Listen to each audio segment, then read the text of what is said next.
Hello, and welcome to Know Before You Go, a program of the Dominican Central Province of St. Albert the Great that allows us to take a look ahead at the upcoming weekend's readings.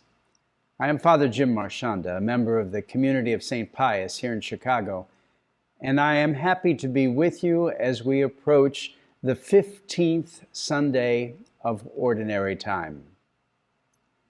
The three readings that we have for this weekend come from the book of Deuteronomy, from St. Paul's letter to the Colossians, and from the Gospel of St. Luke.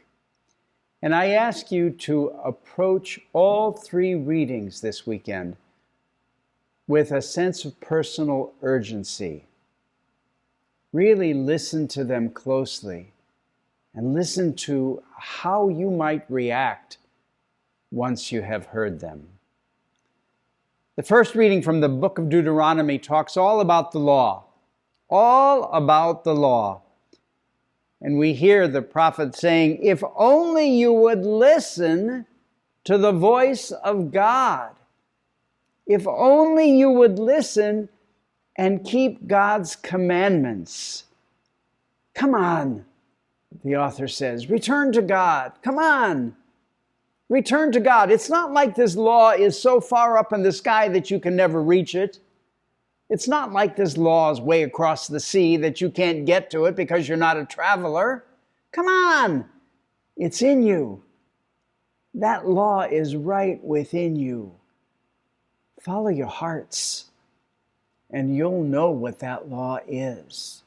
Pay attention to what is deepest within you, and you might experience the depth of God's laws already planted there. So again, listen to that reading with some urgency and think about how it applies to your life. The second reading is from St. Paul's letter to the Colossians, and it's all about the cosmic Christ. It's all about Jesus Christ, who is the image of the invisible God, and that everything is in that Christ. Everything. All creation is in Christ. All creation was created for Christ. And all creation comes to its deepest fulfillment in Christ. Therefore, the reading says, reconcile things in Christ. Let things be reconciled in Christ and make peace because of the Christ. Another great reading for us to listen to and wonder, how do we reconcile all of the multitude of things in the world and allow them to come into one union because we believe in Christ and because Christ is so deeply within us? Those two readings set us up for the Gospel of Luke. And you're going to recognize it as one of the most familiar gospel stories in all of the scriptures. It's the story of the Good Samaritan. I could ask you to tell it yourself, and you'd be able to stand up and tell it. It's a story about mercy, and a story about compassion, and a story that pushes us way beyond our oftentimes self-imposed comfort zones. Now we have a scholar of the law in Luke's gospel going up to test Jesus. And he says, Master, what is the greatest law? What are the commandments? And Jesus says, you know what they are. And then goes on to tell him, you shall love the Lord your God with your whole heart, your whole being, everything in you, and you shall love your neighbor as yourself. Do those things, and you will see God. And the lawyer says, well, that's pretty great, but tell me, who is my neighbor? Who is my neighbor? And Jesus goes on to tell the story of the Good Samaritan. And you know the story of the Good Samaritan. That someone was robbed and beaten and left on the side of the road to die. Then all of a sudden you have this little parade of people walking by and seeing him there First, it's a priest, and the priest does nothing about it. Walks on the other side of the street and ignores him. Then comes a Levite, who should know the law inside and out. Walks on the other side of the road and does nothing about it. Then comes a Samaritan, a foreigner, one who is hated by the Jews, one who is judged as an outsider, as an enemy, as a non-believer. He sees the person, takes pity on him, picks him up, takes him to an inn, dresses his wounds, gives some coins to the innkeeper and says, take care of him. I'll be back in a couple of days, and if you spend more than these, I'll give you more. So then Jesus asks the bright, brilliant lawyer of the law, which one of those three was neighbor? And the lawyer says, the one who showed mercy, the one who took pity on him. And Jesus said, then do the same. Do the same. Show mercy.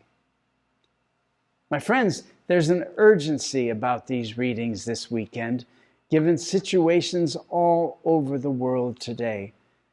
There's an urgency, especially for people who hear the good news of Jesus Christ and identify as Christian.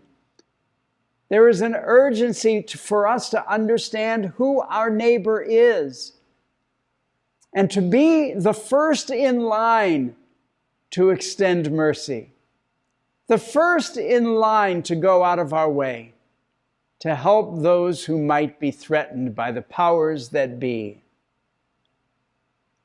I was looking at one of the notes of a commentator from the Canadian Missal, Living with Christ, who started talking about today's gospel, saying that the Good Samaritan asks us to do more.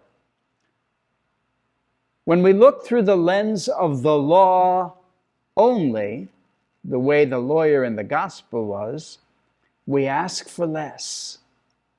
What must I do? Or in other words, what can I get away with not doing? Jesus' response challenges us to ask, what more can I offer? What more can I offer without any conditions on love and generosity? More, in this sense, is giving with a whole heart. It's within your heart, Deuteronomy says. The law is already there. Look in your heart and act on your heart and do more. Don't cross the street and walk away from those who need you most. Do more from your heart. I love that word, heart. And I'll use the words of our beloved and late Holy Father Francis in his final encyclical letter, which focuses on the human and divine love of the heart of Jesus Christ. Francis said, we cannot attain our fulfillment as human beings unless we open our hearts to others. Only through love do we become fully ourselves. Pretty important words for us to hear. Pretty important words for us to hear, especially when we hear Luke's gospel and the account of the Good Samaritan. My friends, I have to tell you that I have been wrestling with these readings and with this gospel for the last couple of days. And I've prepared probably 4 different homilies to share with you today. I've really wrestled with the scriptures because I've wondered whether or not the person beaten, robbed, and left for dead on the side of the road might resemble so many people in our own country today who are threatening to so many. Does the plight of immigrants in our country today resemble this gospel in any way? And can we see in the man in this gospel some of the suffering of immigrants in our own country? We receive such accounts in news media, descriptions of immigrants. And so many of them suffer some of the same avoidance that the victim in today's gospel suffered. I ask the question, do we need to look at immigrants in a different light? How must our hearts go out to those who are so different among us? We hear a lot of different narratives about immigration, don't we, today? So what I did today was I Googled immigrants, and I asked the question specifically, how many immigrants to the United States are considered to be very, very dangerous and criminals? And I was shocked to receive the answer that I received. And so I Googled it again and again. And I was shocked not just by one source, but by multiple sources. My friends, there's an urgency to this gospel. I invite you to do your own research, especially on the question of immigration. Do your own research. Ask hard questions. But then come back to what has been planted in your heart and ask your God through this gospel to inspire you to be and to do what you must do. May God help us, and may God bless us in the call to be God's instruments today.